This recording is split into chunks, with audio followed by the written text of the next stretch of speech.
Hi guys, today I'm going to be talking to you about my YouTube workflow. I apologize for the lighting. This is what I'm working with today. This is what I got.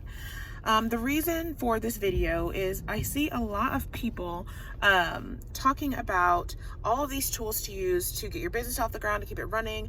But I do know from experience that it can be hard to keep up with the YouTube content creation alongside keeping up with different newsletters and Patreons and other paid things. So I just want to share with you my workflow for how I keep track of it and stay consistent.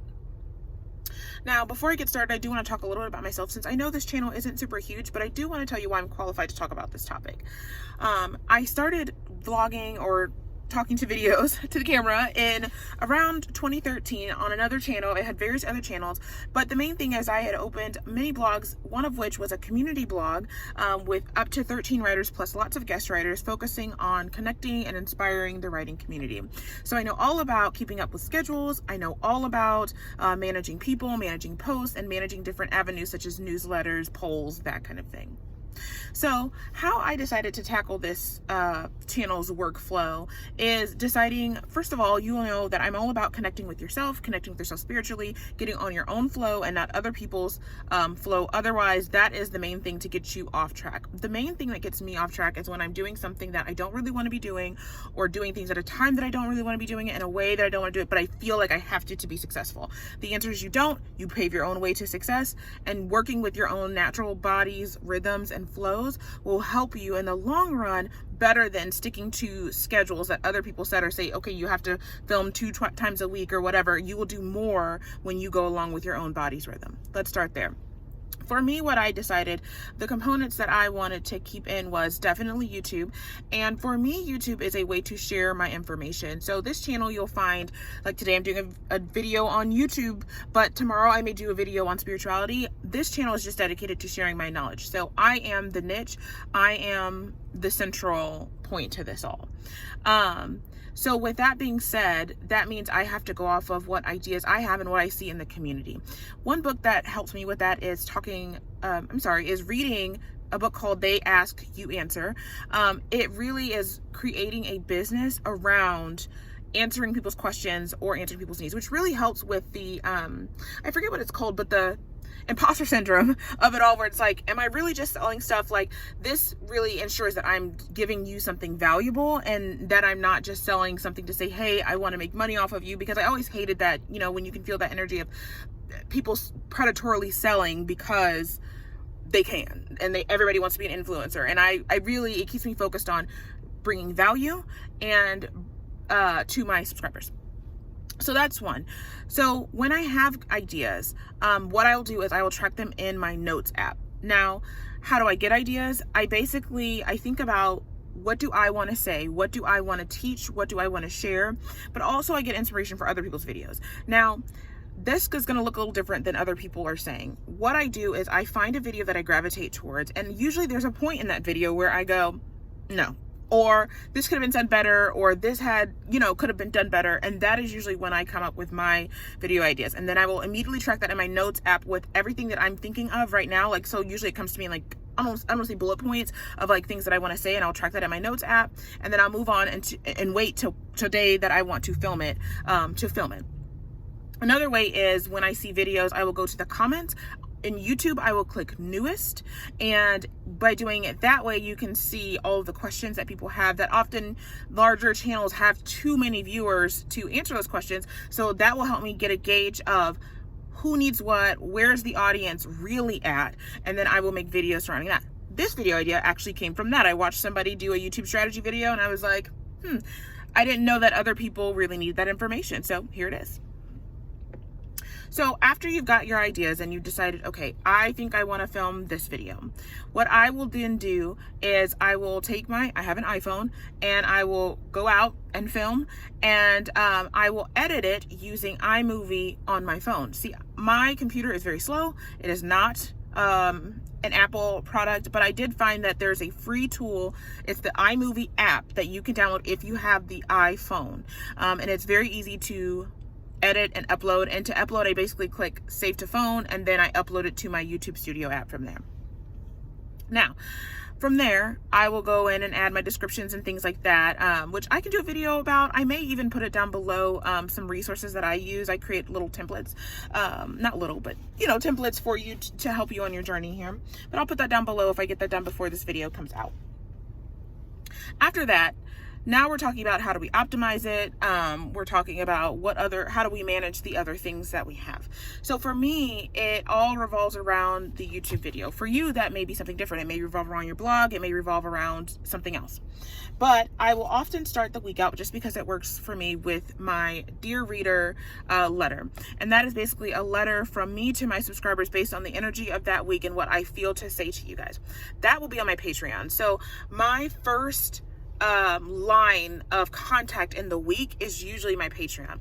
That's where I'll post my Dear Reader post, but also for my specific Patreon, I do upload videos early there, and so that's when I'll start doing that. So usually Mondays, I'll focus a lot of time on Patreon.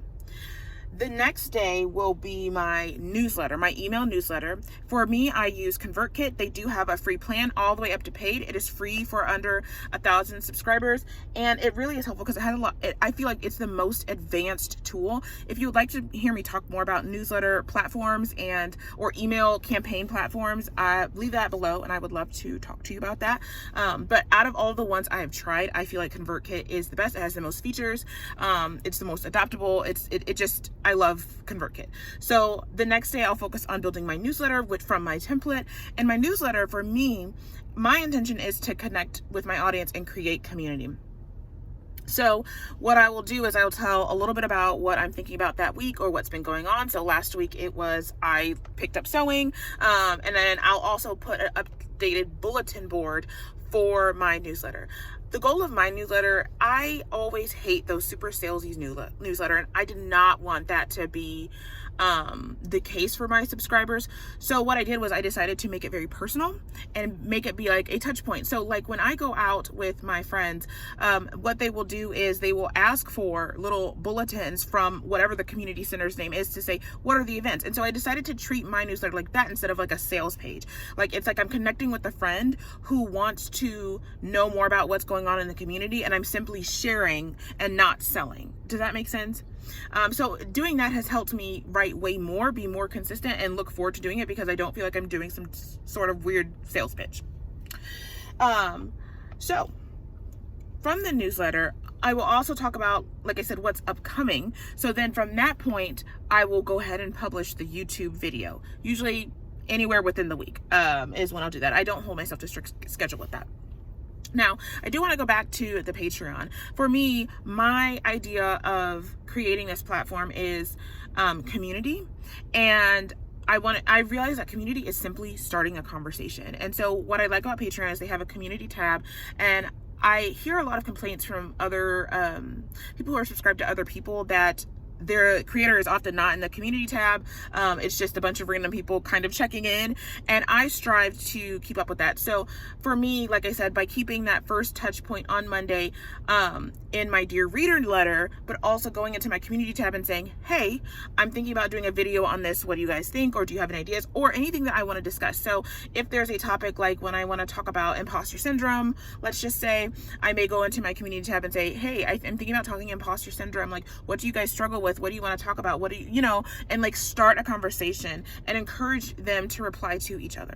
So there's that. So now we've got Monday, Patreon, community touch point, and also that's prime content that people are paying for. So I definitely try to make sure to touch that first. The next one is newsletter, which is free. And I use ConvertKit, and that'll be on Tuesday. And I'm talking about what personally happened to me because it's a personal touch point. And then the next thing is I'm telling you what's coming up. Then from there, for the rest of the week, I will space out YouTube videos. Now, for me, I'll put my YouTube videos up, which obviously have my links to everything.